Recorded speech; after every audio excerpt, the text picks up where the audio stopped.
আমরা আইসিটি আজকে HTML এর পঞ্চম পার্টের কাজ করব। তো সেখানে আমরা দুইটি বিষয় নিয়ে আজকে কাজ করব। সেটা হচ্ছে একটা কোল স্প্যান আর একটা হচ্ছে যে রো স্প্যান, একটা কলাম স্প্যান, দুইটা একসাথে থাকবে।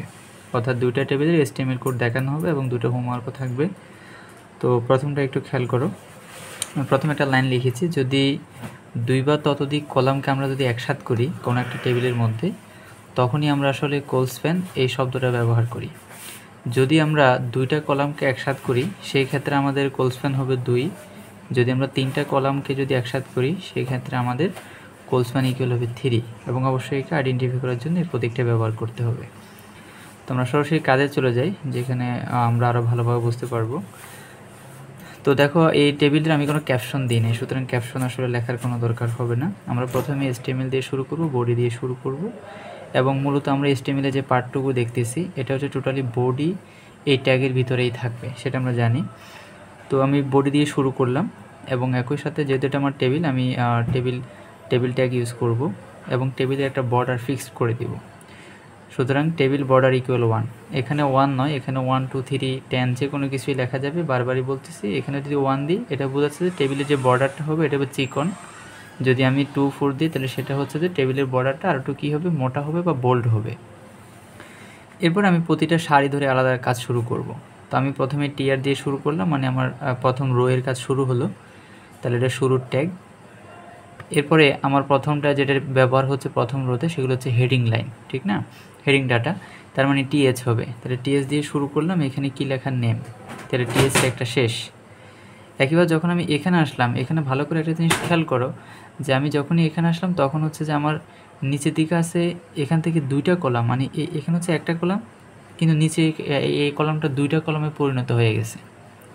সাবজেক্ট এখানে আমার লেখা আছে, এটা একটা কলাম, কিন্তু নিচের দিকে তাকালেই তুমি দেখো এই একটা কলাম থেকে দুইটা কলামের সৃষ্টি হয়েছে। তার মানে কি, যে সাবজেক্ট এটা সেটা আসলে দুইটা কলাম মিলে একটা কলাম হয়েছে এরকম। সেই জন্য এখানে লিখে দিতে হবে, যখন আমি এই টিএস এর কাজটাকে করবো, যেহেতু এটা হেডিং ডাটা, সেহেতু আমি তখনই লিখে দিব টিএস লেখার পাশাপাশি আমি লিখে দিব TS colspan equal to. কেন? কারণ আমার দুইটা কলাম মিলে একটা কলাম হয়ে গিয়েছে, সেজন্য। কী লেখা ছিল? সাবজেক্ট। এবং আমাদের টিএসটা ট্যাগটা হচ্ছে যে ইন্ড হয়ে গেল। তো আমার প্রথম যে রো ছিল, প্রথম রোয়ের আমার সবগুলো হেডিং বা ডাটাই আমার লেখা শেষ। সুতরাং আমরা টিআর ট্যাগের হচ্ছে যে ক্লোজ করব এবং আমরা দ্বিতীয় রোয়ের কাজ শুরু করব। সুতরাং টিআর আবার শুরু হলো, ট্যাগ দিয়ে আমরা শুরু করলাম এবং সেখানে আমরা যে ডাটাগুলো আছে সেগুলো গতানুগতিক নিয়মে লিখব, বাকি দুইটা টেবিল সারি। সেক্ষেত্রে আমার টিএ শুরু হলো, টিডি দিলাম, টিডি শেষ এবং মিডিলে কী লিখব, এ। আবার টিডি শুরু, টিডি শেষ, লেখা আছে আইসিটি। টিডি শুরু, টিডি শেষ এবং লেখা আছে বাংলা। এবং আমার টিআর যে ট্যাগটা আছে এটা ক্লোজ হয়ে গেল। তো এখানে টিডি কেন ব্যবহার করলাম? কারণ এগুলো হচ্ছে আসলে ডাটা, শুধুমাত্র প্রথম যে রোটা থাকবে সেগুলো হচ্ছে টিএস, বিকজ এটা হেডিং মিনিং করে। তো এরপর আমার আবার তৃতীয় রোয়ের কাজটা শুরু হলো, অর্থাৎ টিআর, এবং সেখানে একইভাবে আমরা তিনটা ডাটা দেখতে পাচ্ছি, যেখানে আমরা এগুলোকে এইভাবে রিপ্রেজেন্ট করব যে টিআর ট্যাগ দিয়ে শুরু এবং আমরা ওই ডাটাটাকে লিখলাম ভি এবং টিআর ট্যাগটা শেষ। একইভাবে যখন আমি ইংলিশ লিখতে চাইব, টিআর দিয়ে শুরু এবং আমার ইংলিশ লিখব এবং টিআর ট্যাগটা হচ্ছে ক্লোজ হয়ে গেল। একইভাবে ফিজিক্স যখন লিখতে চাচ্ছি আমি, আমার টিআর শুরু হলো, টিডি ট্যাগটা দিয়ে শুরু হলো এবং সেখানে আমি ফিজিক্স লিখেছি এবং টিডি আমার ট্যাগটা কী হয়ে গেল, শেষ হয়ে গেল। ঠিক এইভাবে আমাদের তৃতীয় রোয়ের কাজটাও শেষ, যেটা আমি টিআরের ট্যাগ অর্থাৎ শেষ ট্যাগ দিয়ে বুঝিয়েছি, ইনটেক। তাহলে আমার টেবিলের সম্পূর্ণ কাজটুকু করাই শেষ, কারণ আমরা প্রতিটা টেবিলের প্রতিটা রোয়ের কাজে আমরা এখানে রিপ্রেজেন্ট করেছি। তাহলে যেহেতু আমার বডির কাজটা, মানে টেবিলের কাজ শেষ, মানে কি বডির কাজটাই আসলে শেষ। তাহলে আমরা আবার যে ট্যাগগুলো আমরা শুরু করেছি শেষ করি নেই সেগুলো আমরা এবারে দিতে থাকবো। যেমন আমার টেবিল ট্যাগটা আমি শুরু করেছিলাম, এটাকে শেষ করে দিলাম। এরপর এখানে বডি ট্যাগটা শুরু হয়েছিল, বডি ট্যাগটাও শেষ হলো, মানে ইনটেক। এবং সর্বশেষ আমার HTML যে এটা দিয়ে শুরু হয়েছিল HTML, সেই HTML আমি ক্লোজ করে দিব, মানে আমি ইনটেকটা ইউজ করব এখানে। তো এই হচ্ছে আমার, আমি যদি এটাকে এইভাবে একটু দেখাই, এই হচ্ছে আমার টোটালি হচ্ছে যে কোল স্প্যান, মানে আমার যেখানে শুধুমাত্র কোল স্প্যান এই জায়গাটাতে ব্যবহার হয়েছে। সামহাউ দুইটা জায়গায় হতে পারে, সমস্যা নেই। তো এই হচ্ছে আমার কোল স্প্যান থাকলে আমরা কীভাবে HTML কোড লিখতে পারি সেটা হচ্ছে তার নমুনা। আমরা যেহেতু ইতিমধ্যেই কোল স্প্যান এবং রো স্প্যান দুইটা কাজই করে ফেলেছি, সুতরাং একসাথে থাকলে এরকম কাজের সলিউশনটা কীরকম হবে সেটা আমরা দেখব। এবং এরকম ট্যাগগুলোই HTML কোডগুলো সাধারণত বেশি থাকে। তুমি যদি 100টা সিকিউ দেখো সেখানে কমপক্ষে 30 থেকে 40টা সিকিউ পাবে যেখানে আমাদের টেবিলের হচ্ছে যে আমাদের HTML কোড লিখতে বলা হয়েছে। সেখানে অবশ্য ছোটোখাটো আরও কিছু কাজ আছে, সেগুলো আমরা দেখব। তো আমি যদি এই টেবিলের কথাটুকু বলি, আমরা প্রথমেই দেখব যে আসলে এখানে আমার প্রথম যে রোটা রয়েছে সেখানে আমার যখন আমি সাবজেক্টে চলে যাচ্ছি এখানে একটা কলাম ছিল, বাট পরবর্তীতে একটা কলাম আমার দুইটা কলামে পরিণত হয়েছে। তার মানে সাবজেক্ট যেখানে আছে সেখানে আমার কোলস্প্যান হয়েছে, অর্থাৎ কলাম দুইটা কলাম থেকে একটা কলাম হয়েছে।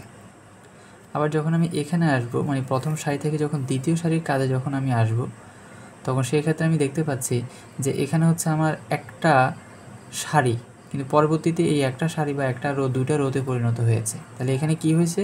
রো স্প্যান, আর এখানে হচ্ছে কোলস্প্যান।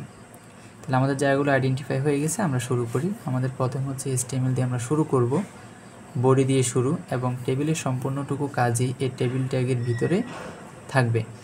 তাহলে আমরা টেবিলের বর্ডার দিয়ে শুরু করলাম, মানে টেবিল ট্যাগ শুরু হলো। একই সাথে সেখানে আমরা বর্ডার ইন্ডিকেট করে দিলাম, যেটা হচ্ছে 1, অলওয়েজ আমরা এটাই দিচ্ছি। এরপর আমরা প্রতিটা রোয়ের কাজ শুরু করব। যেমন টিআর দিয়ে শুরু, প্রথমগুলো হচ্ছে হেডিং লাইন, সুতরাং TH, এবং এখানে রুল নাম্বার লেখা ছিল, সো রুল, এবং TH ট্যাগটা কী হয়ে গেল? শেষ হয়ে গেল। এরপর আমরা যদি সাবজেক্টের দিকে যাই, সেখানে আমাদের কি হয়েছে? একটা কলাম থেকে পরবর্তীতে দুইটা কলামের সৃষ্টি হয়েছে। এটা মিনস অফ আমাদের এখানে কোলস্প্যান হয়েছে। সুতরাং আমরা লিখতে পারি TH কোলস্প্যান ইকুয়াল, সরি এটা শুধু ইকুয়াল, এটা কোনো সাইন না, ইকুয়াল টু, এবং এটাকে আইডেন্টিফাই নির্দিষ্ট করতে হবে। লেখা আছে কি সাবজেক্ট, এবং TH ট্যাগটা আমাদের শেষ হয়ে গেল। তাহলে প্রথম রো যেটা ছিল সেই রোতে আমাদের কিন্তু আর কিছু নাই। সুতরাং আমরা প্রথম রো অর্থাৎ টিআর ট্যাগটা কী করে দিতে পারি? শেষ করে দিতে পারি। এবার দ্বিতীয় রোয়ের কাজ করার জন্য আমরা টিআর ট্যাগটা আবার শুরু করলাম, এবং সেখানে আমাদের একইভাবে আবার টিডি দিয়ে শুরু হবে, নট এখানে TS, ঠিক আছে? কারণ এগুলো হচ্ছে সবগুলো হচ্ছে ডাটা। তো এখানে যখন আমি যাচ্ছি যে 101 অর্থাৎ 101 যেখানে আমি লিখব, সেই ডাটাটার ক্ষেত্রে কিন্তু আমার এরকম হয়েছে যে এটা কিন্তু হচ্ছে যে আমার রো স্প্যান হয়ে গিয়েছে। কিভাবে? যে এখানে হচ্ছে দেখো, আমি যখন এখানে হিসেব করতেছি একটা রো, কিন্তু এখানে যাওয়ার পরে এই একটা রো থেকে দুইটা রোয়ের সৃষ্টি হয়ে গেছে, একটা। সুতরাং এই যে টিডি আমি লিখবো, এটা ভুল হয়েছে। সুতরাং এই যে আমি টিডিটা লিখবো, এখানে আমি একই সাথে রো স্প্যান ইকুয়াল টু এটাও লিখে দেব, ঠিক আছে? এবং এখানে কি লেখা ছিল? আমার টিডি রো স্প্যান ইকুয়াল টু, এবং এখানে লেখা ছিল 101, সো 101 আমার টিডির একটা শেষ, ঠিক আছে? আর বাকি এরপর আমি এই রোটা লিখবো, অর্থাৎ আমার টিডি শুরু, এ দিয়ে এ ছিল লেখা এ, এবং টিডি ট্যাগ শেষ।